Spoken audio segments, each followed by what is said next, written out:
รู้ยิ่งซึ่งความเกิดความดับรู้ยิ่งซึ่งคุณ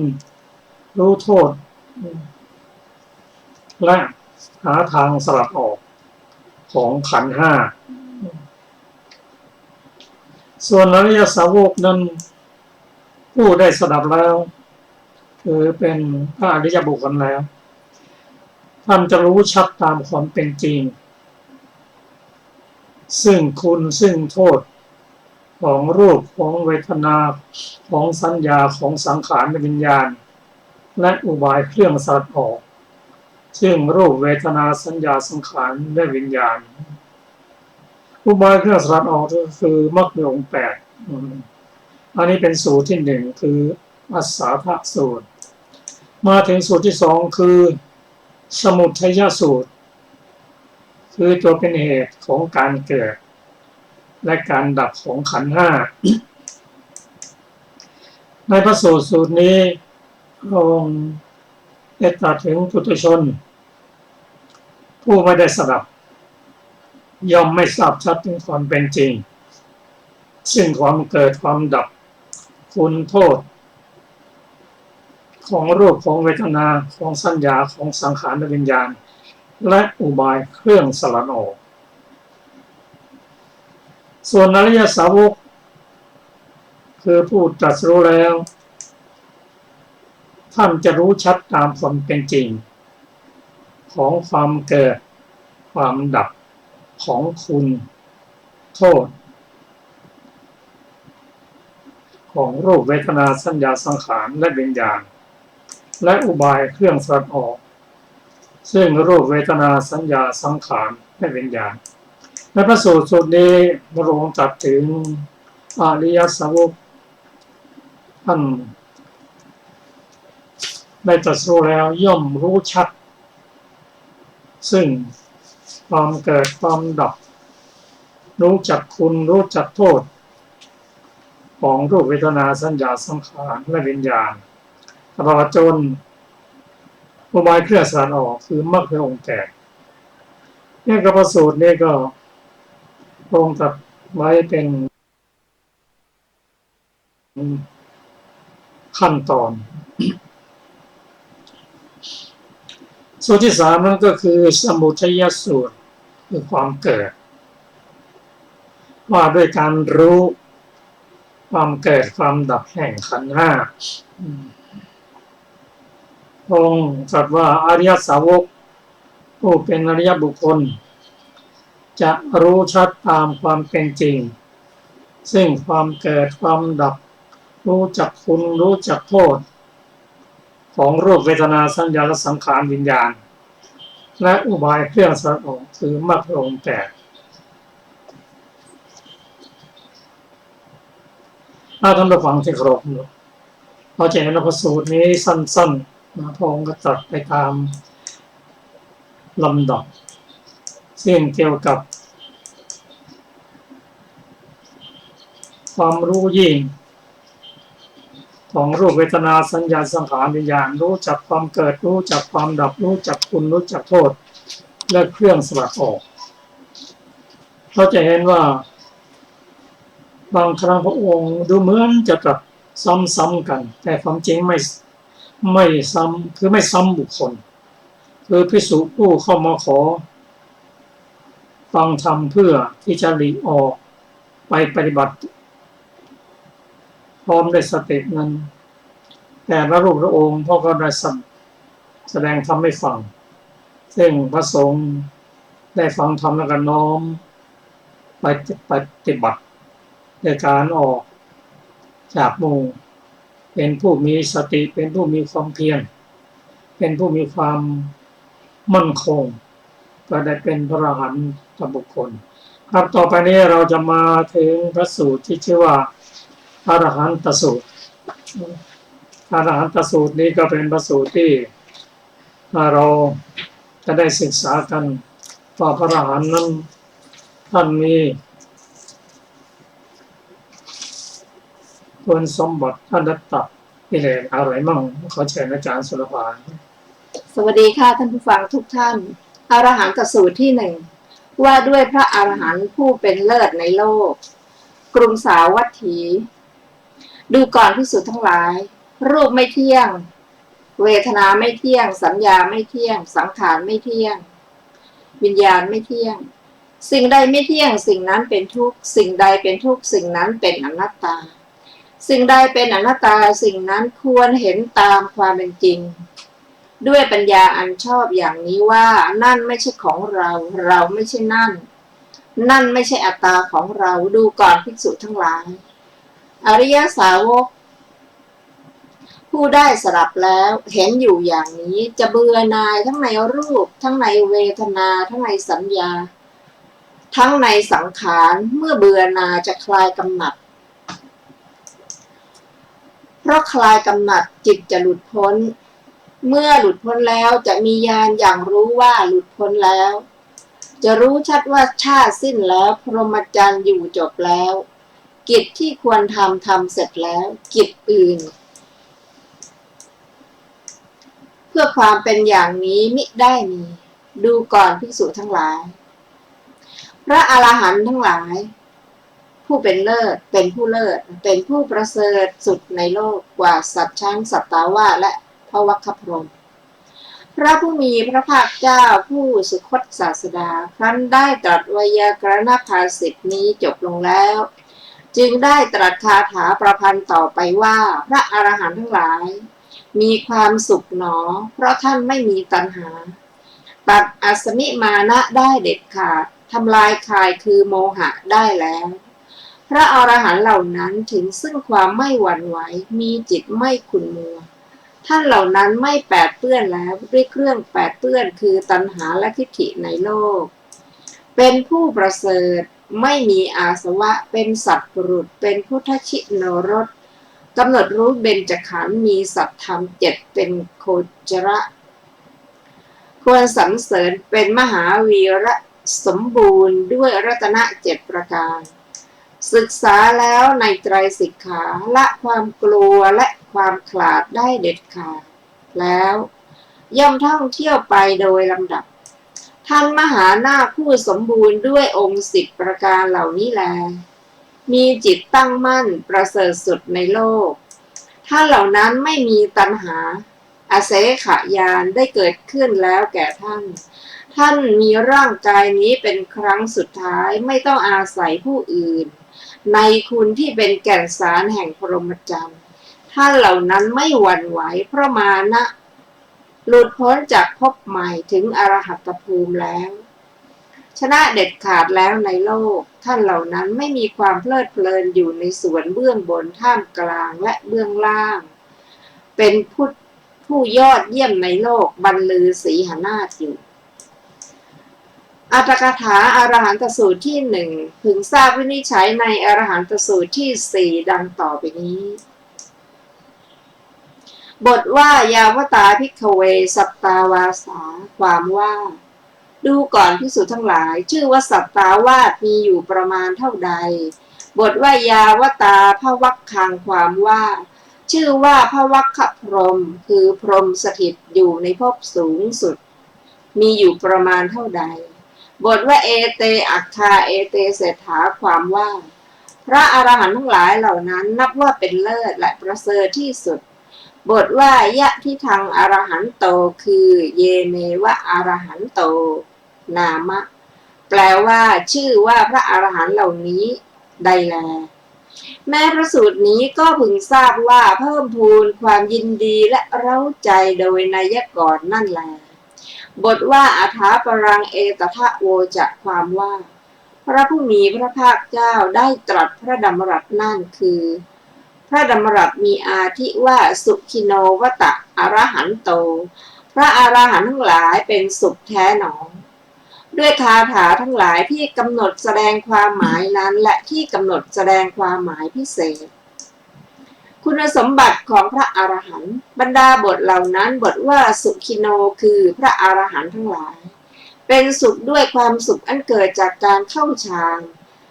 ด้วยความสุขอันเกิดจากการบรรลุมรรคและด้วยความสุขอันเกิดจากการบรรลุผล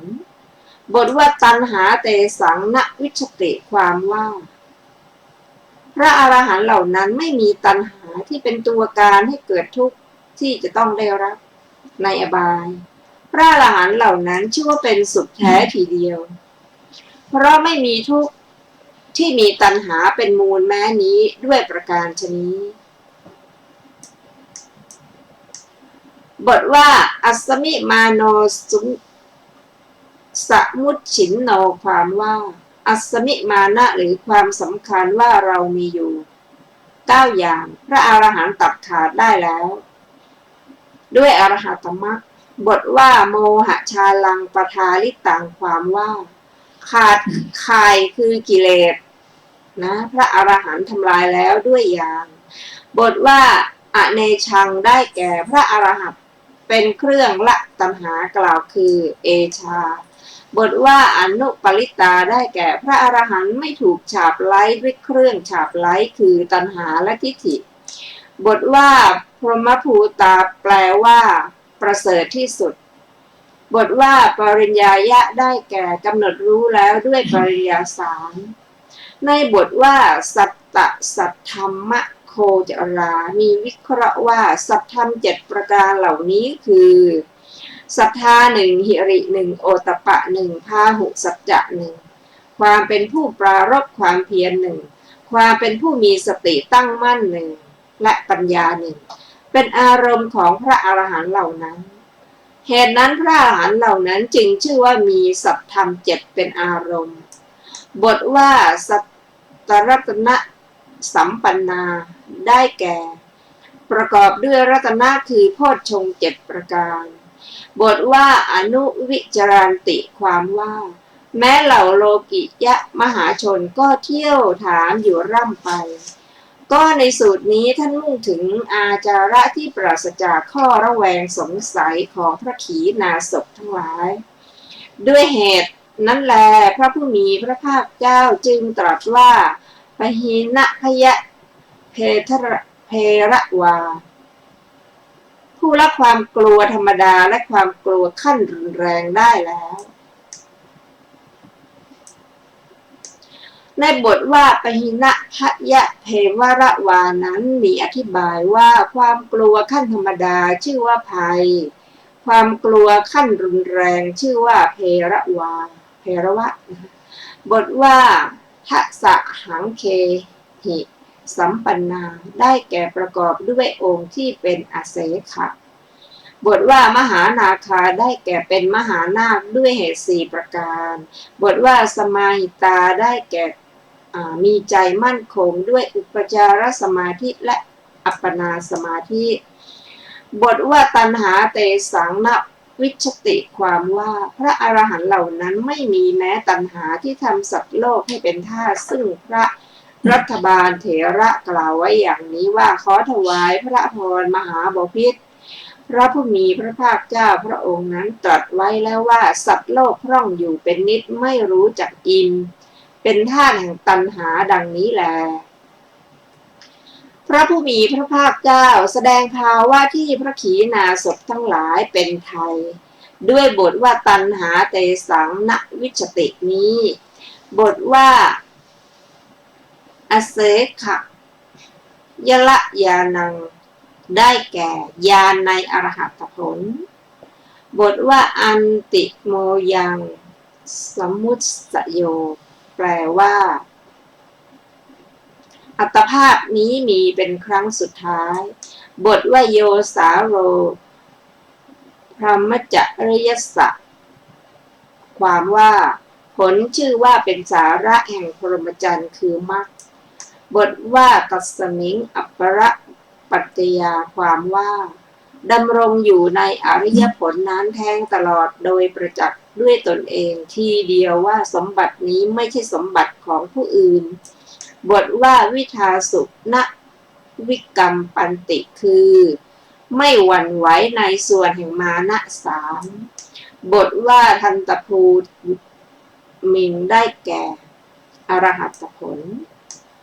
บทว่าอชิตาวิโนได้แก่ชำระกิเลสทั้งหลายมีราคะเป็นต้นอย่างเด็ดขาด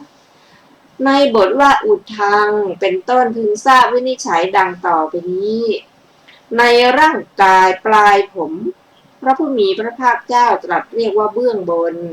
อุดทางฝ่าเท้าตรัสเรียกว่าเบื้องล่างอปาจีกลางลำตัวตรัสเรียกว่าเบื้องขวางหรือติริยังในอาร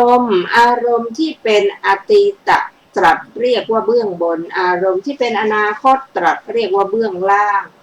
อารมณ์ที่เป็นปัจจุบันตรัสเรียกว่าเบื้องขวาง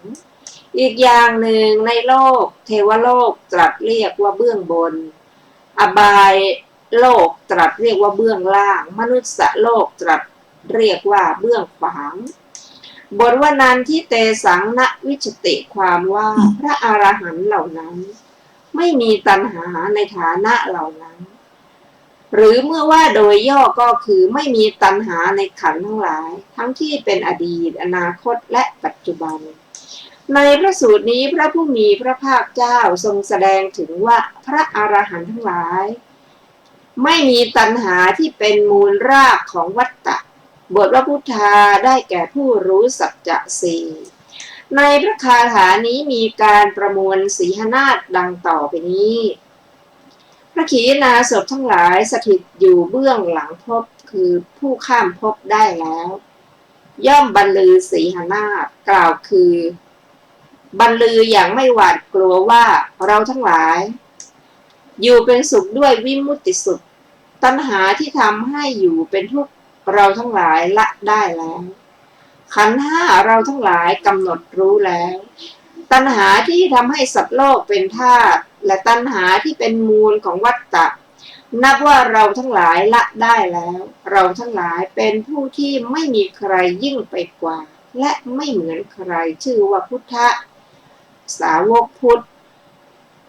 เพราะรู้สัจจะสี่จบอัตถกถาอรหันตสูตรที่หนึ่งต่อไปเป็น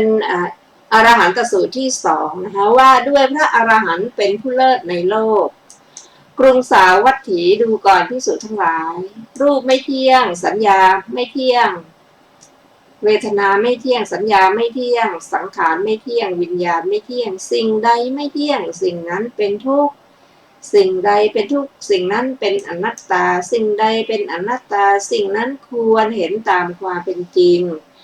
ด้วยปัญญาอันชอบอย่างนี้ว่านั่นไม่ใช่ของเรา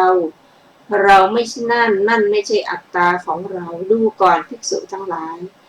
อริยสาวกผู้ได้สดับแล้วเห็นอยู่อย่างนี้จะเบื่อหน่ายทั้งในรูปทั้งในเวทนาทั้งในสัญญาทั้งในสังขาร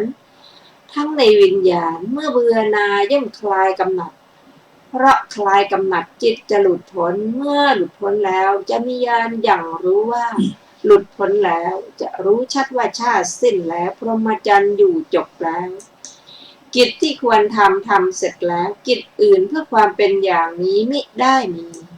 ดูก่อนภิกษุทั้งหลายพระอรหันต์ทั้งหลายเป็นผู้เลิศเป็นผู้ประเสริฐสุดในโลกกว่าสัตตาวาสและพระวัคคพรหมจบอรหันตสูตรที่สองมีท่านฟังที่เคารพครับเราจะมาศึกษากันถึงรายละเอียดกันสักนิดหนึ่งเกี่ยวกับอรหันตสูตรพระอรหันต์นั้นท่านตัดสังโยชน์สิ้นได้แล้วถ้าการศึกษาพุทธศาสนาก็เป็นไปตามลำดับเริ่มตั้งแต่พระโสดาบันท่านละสังโยชน์เพียงต่ำสามได้คือสักยทิฏฐิศีลพรตและวิจิกิจฉาอนาคามีนั้นท่านตัดสังโยชน์เรื่องสามได้และ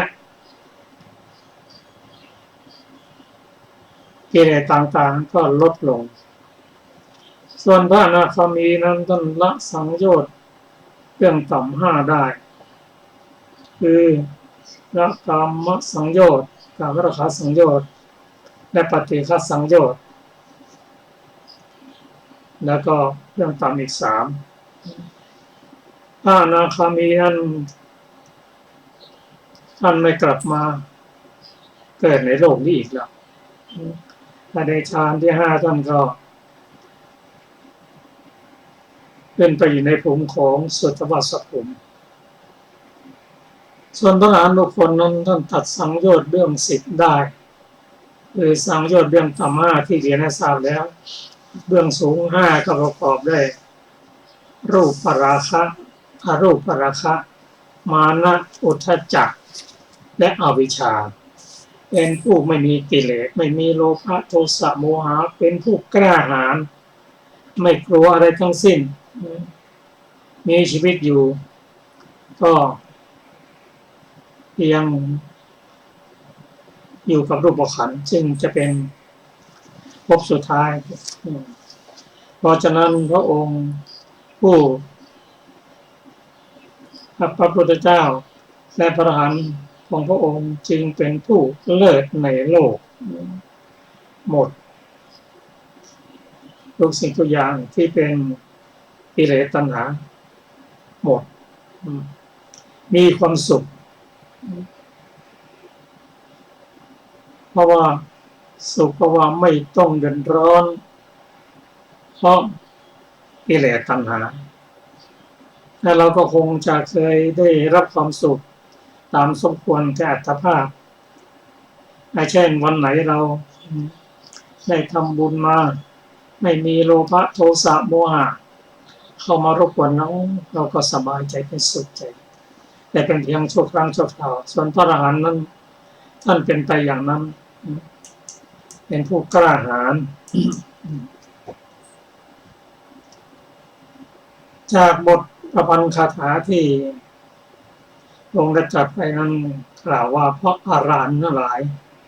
มีความสุขหนอขณะที่ท่านมีชีวิตอยู่นะสุขหนอและท่านนิพพานมาแล้วก็จบไม่มีอะไรไม่ต้องเรียนมาเกิดอีกแล้วเพราะท่านไม่มีตัณหาตัดอสมิมานะได้เด็ดขาดบอกมานะนี่กิเลสมานะนั้นต้องระดับอรหัตตมรรคทำลายคลายคือโมหะได้แล้วพระอรหันต์นั้นเป็นผู้ไม่หวั่นไหวมีจิตไม่ขุ่นมัวไม่แปดเปื้อนแล้วด้วยเครื่องแปดเปื้อนคือตัณหาและทิฏฐิเป็นผู้ประเสริฐไม่มีอาสวะอาสวะนี้เป็นเครื่องหมักดองเครื่องไหลอาสวะนี้มี4เช่นกามสวะทิฏฐิสวะอวิชชาสวะและภวสวะเป็นต้นก็จะหมักดองนานแค่ไหนก็อวิชชานั่นนะมาแต่ชาติก่อนๆแล้วขณะนี้ก็ยังมีอยู่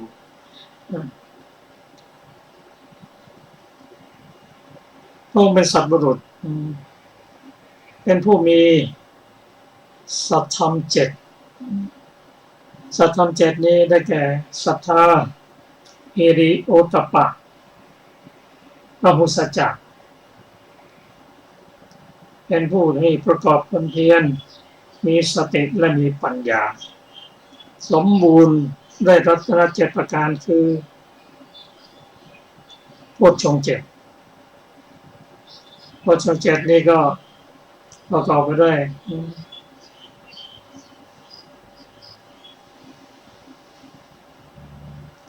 โพชฌงค์7นี้ข้อประกอบไปด้วยสติสัมโพชฌงค์ธรรมวิจยะสัมโพชฌงค์วิริยะสัมโพชฌงค์ปิติสัมโพชฌงค์ปัสสัทธิสัมโพชฌงค์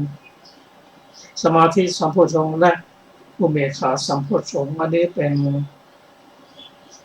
ทรัพย์7ประการพระอรหันต์นั้นถ้ามีร่างกายนี้เป็นครั้งสุดท้ายไม่ต้องอาศัยผู้อื่นตอนนี้เป็นคุณสมบัติของพระอรหันต์ทุกคน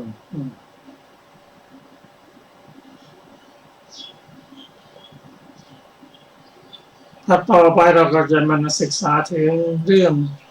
สีหสูตรก็เชิญอาจารย์ศิลปาสีหสูตรว่าด้วยอุปมาพระพุทธเจ้ากับพญาราชสีห์กรุงสาวัตถี ดูก่อนภิกษุทั้งหลายพญาสีหมฤคราชเวลาเย็นออกจากที่อาศัยแล้วก็เหยียดกายครั้นแล้วก็เหลียวแลดูทิศทั้งสี่โดยรอบแล้วก็ได้บรรลือสีหนาฏ3 ครั้งจึงออกเดินไปเพื่อหากินดูก่อนภิกษุทั้งหลายพวกสัตว์เดรัจฉานทุกหมู่เหล่าได้ยินเสียงพญาสีหมฤคราชบรรลือสีหนาฏอยู่โดยมากจะถึงความกลัวความตกใจและความสะดุ้งจำพวกที่อาศัยอยู่ในรูก็จะเข้ารูจำพวกที่อาศัยอยู่ในน้ำก็จะดำน้ำจำพวกที่อาศัยอยู่ในป่าจะเข้าป่าจำพวกปักษีจะบินขึ้นสู่อากาศดูก่อนภิกษุทั้งหลายถึงพระยาช้างทั้งหลายของพระมหากษัตริย์ซึ่งล่ามไว้ด้วยเครื่องผูกคือเชือกหนังที่เหนียวในคามนิคมและราชธานีก็จะสลัดทำลายเครื่องผูกเหล่านั้นจนขาดกลัวจนมุดคูดไหลหนีเตลิดไปดูก่อนภิกษุทั้งหลายพญาสีหมฤคราช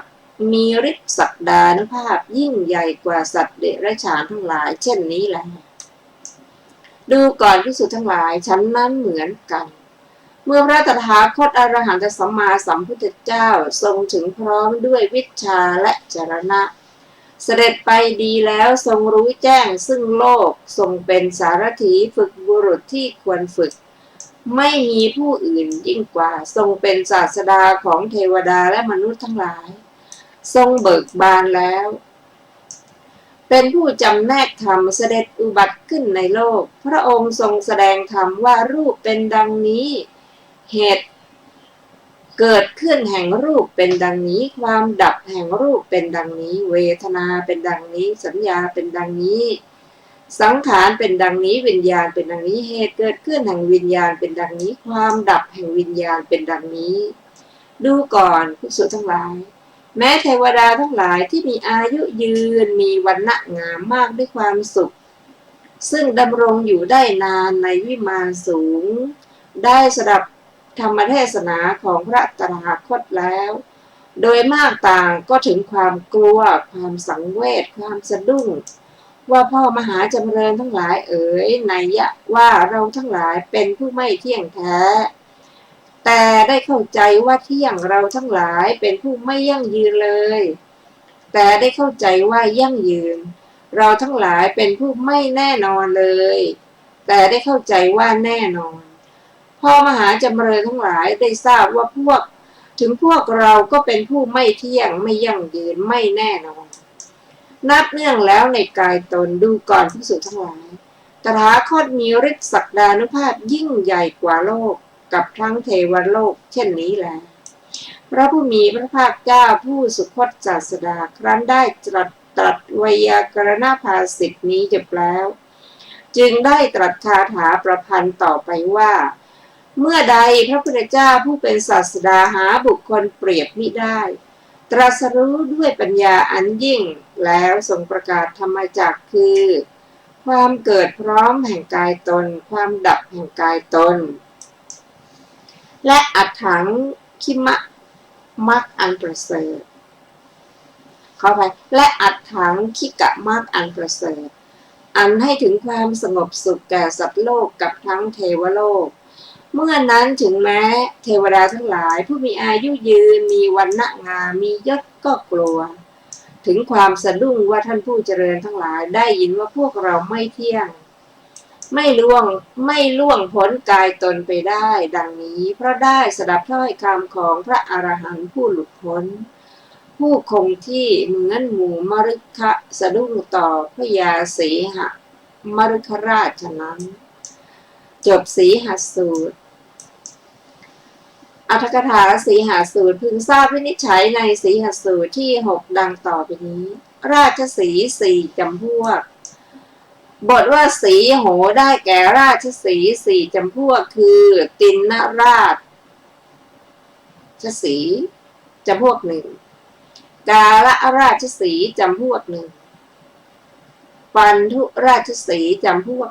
1ไกรสอนราชสีห์จำพวก1 บรรดาราชสีห์สี่จำพวกนั้นตินนราชสีห์มีรูปร่างเหมือนแม่โคสีคล้ายนกพิราบและกินหญ้าเป็นอาหารกาลราชสีห์มีรูปร่างเป็นเหมือนแม่โคดำกินหญ้าเป็นอาหารเหมือนกันปันธุราชสีห์มีรูปร่างเป็นเหมือนแม่โคสีคล้ายใบไม้เหลือง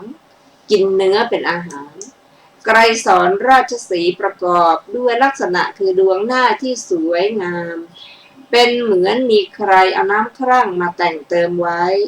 หางที่มีปลายสวยงามและปลายเท้าทั้งสี่ตั้งแต่ศีรษะของราชสีห์นั้นลงไปมีแนวปรากฏอยู่3 แนว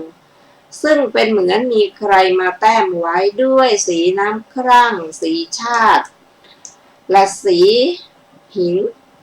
แนวทั้ง3นั้นผ่านหลังไปสุดที่ภายในขาอ่อนเป็นวงทักษิณาวัตรก็ที่ต้นคอของไกรสอนราชสีห์นั้นมีขนขึ้นเป็นพวงเหมือนวงไว้ด้วยผ้ากำพลราคาตั้งแสนส่วนที่เหลือภายในร่างกายมีสีขาวบริสุทธิ์เหมือนแป้งข้าวสาลีและผงจูนแห่งสังบรรดาราชสีห์ทั้ง4จำพวกนี้ไกรสอนราชสีห์นี้พระผู้มีพระภาคเจ้าทรงประสงค์เอาแล้วในสูตรนี้บทว่ามิขราชาได้แก่ราชาแห่งหมู่เนื้อบทว่าอาสยาแปลว่าจากที่อยู่อธิบายว่าไกรสอนราชสีห์ย่อมออกไปจากถ้ำทองหรือจากถ้ำเงินถ้ำแก้วมณีถ้ำแก้วผลึกและถ้ำมโนศิลาก็ไกรสอนราชสีห์นี้เมื่อจะออกไปจากที่อยู่ย่อมออกไปด้วยเหตุ4 ประการคือถูกความมืดเบียดเบียนออกไปเพื่อต้องการแสงสว่างปวดอุจจาระปัสสาวะออกไปเพื่อต้องการถ่ายอุจจาระปัสสาวะ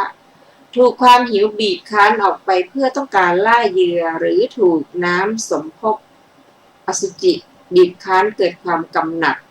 ออกไปเพื่อต้องการเสพอสัตธรรมคือร่วมประเวณีแต่ในสูตรนี้พระผู้มีพระภาคเจ้าทรงประสงค์เอาว่าไกรสอนราชสีห์ออกไปเพื่อต้องการหาเหยื่อบทว่าวิชัมพติความว่าไกรสอนราชสีห์วางเท้าหลัง2 เท้าไว้เสมอกันบนแผ่นทองแผ่นหินแผ่นแก้วมณีแผ่นแก้วผลึกและมโนศิลาอย่างใดอย่างหนึ่งแล้วเหยียดเท้าหน้าออกหดส่วนหลังของร่างกายเข้ายืดส่วนหน้าออกไปโกงหลังชูคอคล้ายจะส่งเสียงเหมือนฟ้าร้อง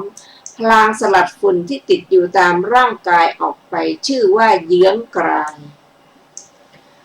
และก็ไกรสอนราชสีห์จะวิ่งกลับไปกลับมาอยู่บนพื้นดินที่เยื้องกรายนั่นเองเหมือนลูกวัวรุ่นตะกอฉะนั้นก็เมื่อมันวิ่งอยู่ร่างกายจะปรากฏอยู่ในที่มืดเหมือนท่อนฟืนถูกขว้างหมุนคว้างอยู่ฉะนั้นในบทว่าอนุวิโลเกติมีอธิบายว่าถามว่าเพราะเหตุไรไกรสอนราชสีห์จึงชำเลืองดูซ้ายขวาตอบว่าเพราะมีความเอ็นดูในสัตว์อื่นว่ากันว่าเมื่อไกรสอนราชสีห์นั้นบรรลือสีหนาบสัตว์ทั้งหลายเช่นกวางช้างกระบือที่กำลังเที่ยวหากินใกล้ที่ซึ่งไม่ราบเรียบทั้งหลายมีขอบปากเหวเป็นต้นก็จะตกใจและพลัดตกลงไปในเหวก็ได้ไกรสอนราชสีห์ชำเลืองดูซ้ายขวาก็เพราะเอ็นดูต่อสัตว์เหล่านั้นถามว่าก็ราชสีห์นั้นทำหน้าที่อย่างนายพรานกินเนื้อสัตว์อื่นอยู่เป็นประจำยังจะมีความเอ็นดูด้วยหรือตอบว่าใช่แล้วยังมีอยู่เป็นความจริงไกรสอนราชสีห์นั้นไม่ยอมจับสัตว์เล็กสัตว์น้อยเป็นอาหารของตนเพราะคิดว่าเรื่องอะไรจะต้องให้สัตว์จำนวนมากถูกฆ่าตายอย่างนี้ชื่อว่าทำความเอ็นดูสมด้วยคำที่กล่าวไว้ดังนี้ว่าขออย่าทำให้สัตว์เล็กสัตว์น้อยที่อยู่ตามสถานที่ขรุขระไม่ราบเรียบต้องได้รับความกระทบกระเทือนด้วยเลยบทว่าสีหนาทางณทติความว่าอันดับแรกไกรสอนราชสีห์ จะบรรลือสีหน้าที่ไม่ก่อให้เกิดความน่ากลัว2 ครั้งก็แลเมื่อมันยืนบรรลือสีหนาฏบนพื้นดินที่เยื้องไกลอยู่อย่างนั้นเสียงบรรลือก็จะก้องกระหึ่มเป็นเสียงเดียวกันไปรอบทิศตลอดพื้นที่3 โยชน์หมู่สัตว์2 เท้าและ4 เท้าที่อยู่ภายในพื้นที่3 โยชน์ได้ยินเสียงบรรลืออย่างก้องกระหึ่มนั้นของไกรสอนราชสีห์นั้นแลก็ไม่สามารถจะยืนอยู่ในที่เดิมได้บทว่าโคจรายะปักกมติความว่าไปล่าเหยื่อไกรสอนราชสีห์ไปล่าเหยื่อด้วยวิธีอย่างไรอธิบายว่าไกรสอนราชสีห์นั้นยืนอยู่บนพื้นดินที่ตนเยื้องไกลเมื่อกระโจนไปทางด้านขวาด้านซ้ายหรือด้านหลังก็จะกระโจนไปถึงพื้นที่ได้ประมาณอสุภะหนึ่งเมื่อกระโจนขึ้นข้างบนก็จะกระโจนขึ้นไปได้4 อสุภะบ้าง8 อสุภะบ้างเมื่อจะโลดแล่นตรงๆหน้าบนพื้นที่ที่เรียบเสมอก็จะโลดแล่นไปได้ตลอดพื้นที่ประมาณ16 อสุภะบ้างประมาณ20 อุสภะขออภัยอุสภะบ้างเมื่อจะโลดแล่นจากฝั่งแม่น้ำหรือจากภูเขาก็จะโลดแล่นไปได้ตลอดพื้นที่ประมาณ60 อุสภะบ้างประมาณ80 อุสภะบ้างเมื่อวิ่งไปในระหว่างทางเห็นต้นไม้หรือภูเขาเข้าแล้วเมื่อจะเลี่ยงต้นไม้หรือภูเขานั้นก็จะเลี่ยงไปทางข้างซ้ายข้างขวาหรือข้างบนได้ประมาณอุสภะหนึ่งแต่พอบรรลือสีหนาฏครั้งที่3พร้อมกับการบรรลือนั้นแหละก็จะปรากฏในที่3 โยชน์ครั้นไปได้3 โยชน์แล้วก็จะกลับมาหยุดฟังเสียงสะท้อนเสียงบรรลือของตนไกรสอนราชสีห์หลีกออกไปจากที่อยู่ด้วยความเร็วอย่างนี้บทว่าเยพรีเยนะได้แก่ปาเยนะแปลว่าโดยมากบทว่าพยังสังเวคังสันตาสังทั้งหมดเป็นชื่อของความหวาดสะดุ้งกลัวแห่งจิตนั่นเองบทว่าสัตว์จำนวนมากฟังเสียงราชสีห์แล้วย่อมตกใจกลัวที่ไม่กลัวมีจำนวนน้อยตอบว่าก็สัตว์จำนวนน้อยพวกนั้นคือพวกไหนบ้างตอบว่าสัตว์พวกนั้นคือราชสีห์ด้วยกัน1ช้างอาชาใน1ม้าอาชาใน1โคอุสภะอาชาใน1บุรุษอาชาใน1พระขีณาสพ1ถามว่าก็เพราะเหตุไรสัตว์พวกนั้นจึงไม่กลัวตอบว่า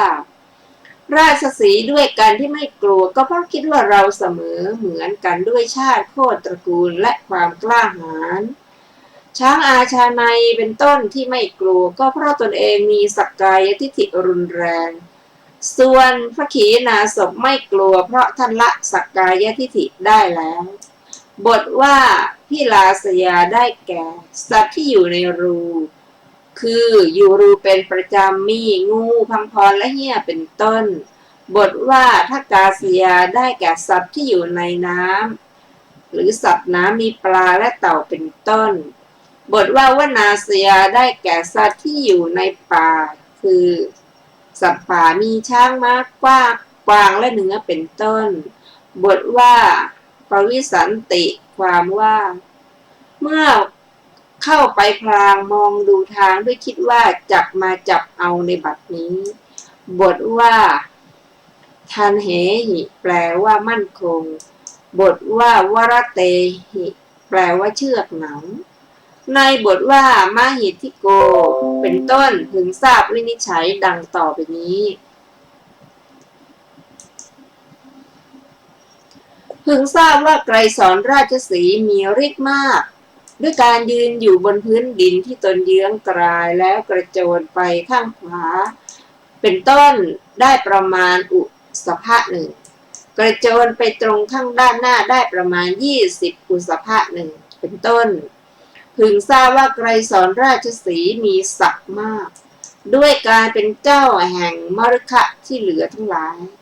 พึงทราบว่าไกรสอนราชสีห์มีอานุภาพมากเพราะเหล่าสัตว์ที่เหลือได้ฟังเสียงในที่ประมาณ3 โยชน์ รอบทิศแล้วจะพากันหนีไป บทว่าเอว่าเมว่าโขมีอธิบายว่าพระผู้มีพระภาคเจ้าตรัสถึงพระองค์ว่าเป็นเหมือนอย่างนั้นในสูตรนั้นๆคือ อันดับแรกในสูตรนี้ว่าดูก่อนภิกษุทั้งหลายคำว่าสีหะนี่แลเป็นชื่อของตถาคตอรหันตสัมมาสัมพุทธเจ้าพระผู้มีพระภาคเจ้าตรัสถึงพระองค์ว่าเป็นเหมือนราชสีห์ในสูตรนี้ดูก่อนสุนัขคัตตะคำว่านายแพทย์ผู้ผ่าตัดนี้แหละเป็นชื่อของตถาคตพระผู้มีพระภาคเจ้าตรัสถึงพระองค์ว่าเป็นเหมือนนายแพทย์ในสูตรนี้ว่าดูก่อนภิกษุทั้งหลายคำว่าพราหมณ์นี่แหละเป็นชื่อของตถาคตพระผู้มีพระภาคเจ้าตรัสถึงพระองค์ว่าเป็นเหมือนพราหมณ์ในสูตรนี้ดูก่อนติสะคำว่าบุรุษผู้ฉลาดในหนทางนี้แหละเป็นชื่อของตถาคตพระผู้มีพระภาคตรัสถึงพระองค์ว่าเป็นเหมือนมัคคุเทศก์ในสูตรนี้ดูก่อนเสละ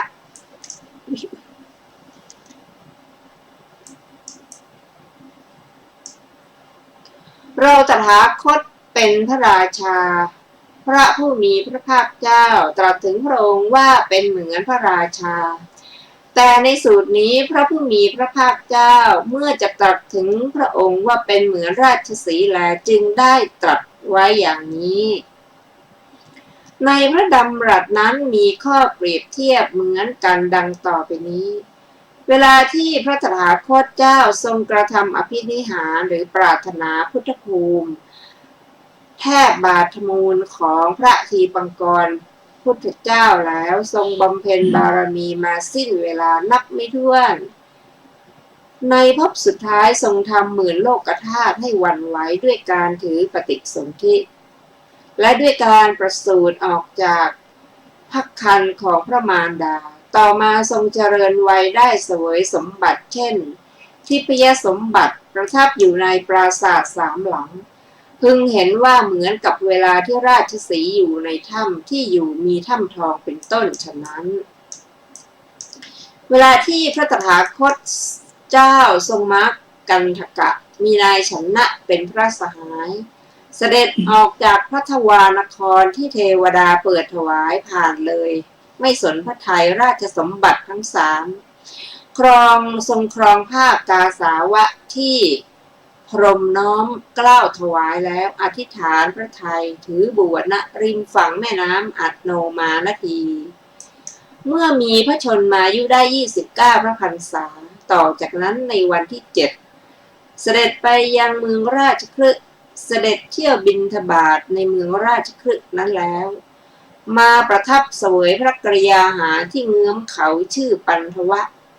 จนกระทั่งถึงเวลาที่ทรงประทานปฏิญญาแด่พระราชาพิมพิสารเพื่อว่าครั้นตรัสรู้พระสัมมาสัมโพธิญาณแล้วจะได้เสด็จมายังแคว้นมคธก่อนเพื่อนพึงเห็นว่าเหมือนเวลาที่ราชสีห์ออกจากถ้ำที่อยู่มีถ้ำทองเป็นต้นฉะนั้นเวลาเริ่มตั้งแต่ที่พระตถาคตเจ้าทรงประทานปฏิญญาแด่พระราชาแล้วเข้าไปหาอาราลดาบทกาลามโคตกระทั่งถึงเวลาเสวยข้าวมัทุปายาตที่นางสุชาดาถวายโดยปั้นเป็นก้อน49 ก้อนพึงทราบว่าเหมือนเวลาที่ราชสีห์ปิดกายฉะนั้นการที่พระตถาคตเจ้าทรงรับหญ้า8 กำมือที่โสธิยพรามถวายในเวลาเย็นอันเทวดาในหมื่นจักรวาลทรงสดุดีพระเกียรติคุณและบูชาด้วยเครื่องบูชามีของหอมเป็นต้นทรงทำประทักษิณเสด็จเวียนขวาโพธิพฤกษ์3 รอบแล้วทรงก้าวขึ้นสู่โพธิบัลลังก์ทรงลาดหญ้าเป็นเครื่องลาดหรือรองนั่งบนที่สูง14 ศอกแล้วประทับนั่งอธิษฐานจาตุรงคประทานคือมีความเพียรมีองค์ 4ทันใดนั้นทรงกำจัดมารและพลพรรคของมารได้แล้วทรงชำระวิชชา3ให้บริสุทธิ์ในยามทั้ง3ทรงพิจารณาทั้งอนุโลมและปฏิโลม ด้วยการพิจารณาญาณคู่หรือยมกญาณคือปหานญาณและสมุทัยญาณแห่งปฏิจจสมุปบาทเมื่อทรงแทงตลอดพระสัพพัญญุตญาณแล้วหมื่นโลกธาตุให้หวั่นไหวด้วยอานุภาพแห่งพระสัพพัญญุตญาณนั้นพึงทราบว่าเหมือนการที่ราชสีห์สะบัดสร้อยคอฉะนั้นการที่พระตถาคตเจ้าทรงแทงตลอดพระสัพพัญญุตญาณแล้วประทับอยู่ที่ควงโพธิสิ้น7 สัปดาห์เสวยพระกรยาหารคือก้อนข้าวมัทุปายาต49 ก้อนวันละก้อนหมดแล้วจากนั้นเสด็จประทับนักควงไม้อัชฌปานิโครธทรงรับคำอาราธนาของท้าวมหาพรหมที่ทูลขอให้ทรงแสดงธรรมแล้วประทับอยู่ณควงไม้อัชฌปานิโครธนั้นเองในวันที่11จากวันที่ประทับอยู่ณควงไม้อัชฌปานิโครธทรงดำริว่า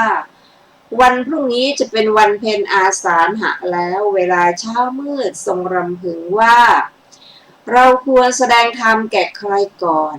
พอทรงทราบว่าอาราลดาบทและอุทกดาบทมรณภาพแล้ว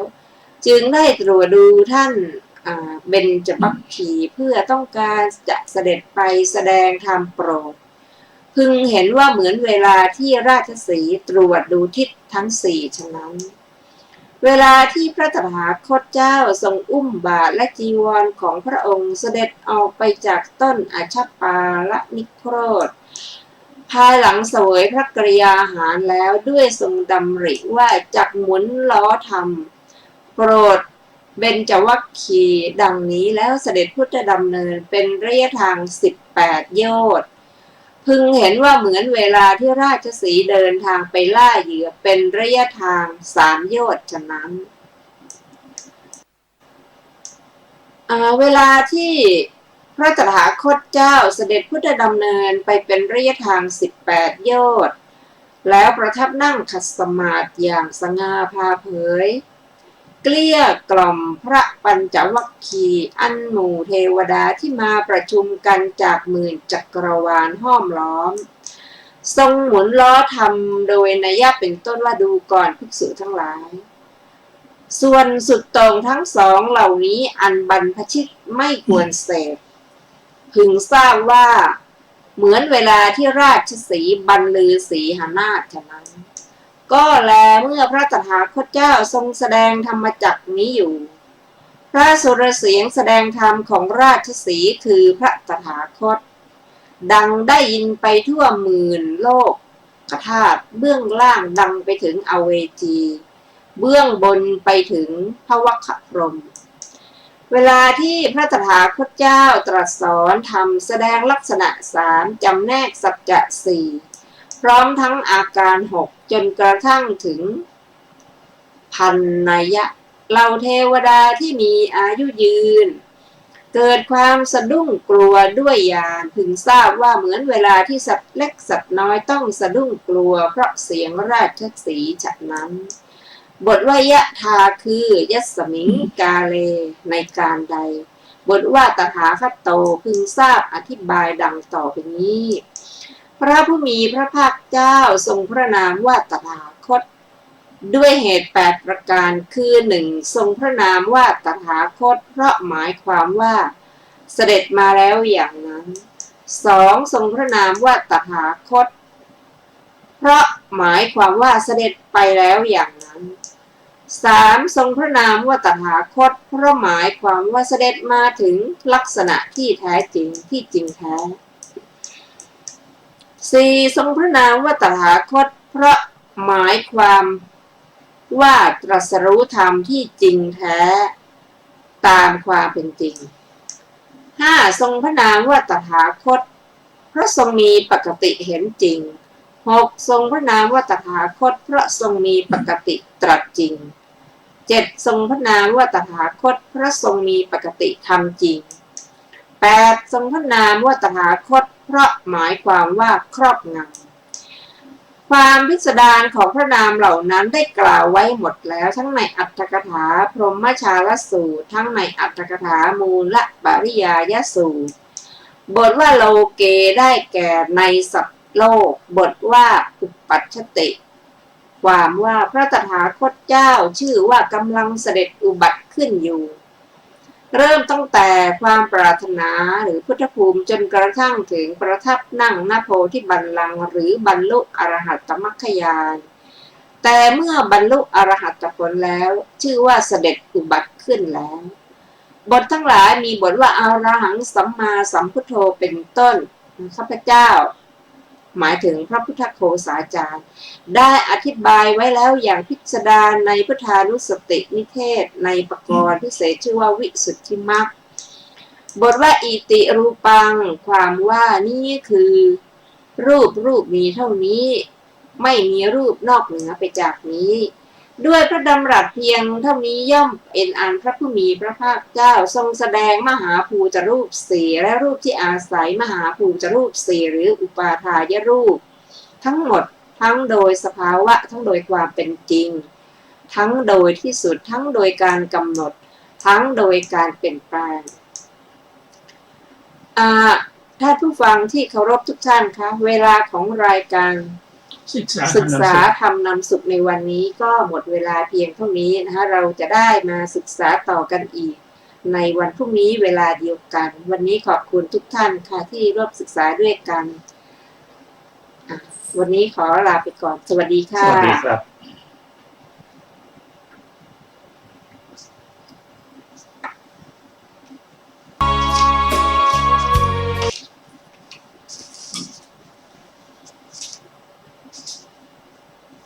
เล็กหรือใหญ่นั้นไม่สำคัญวัดเท่าเทียมกันด้วยแรงพัฒนา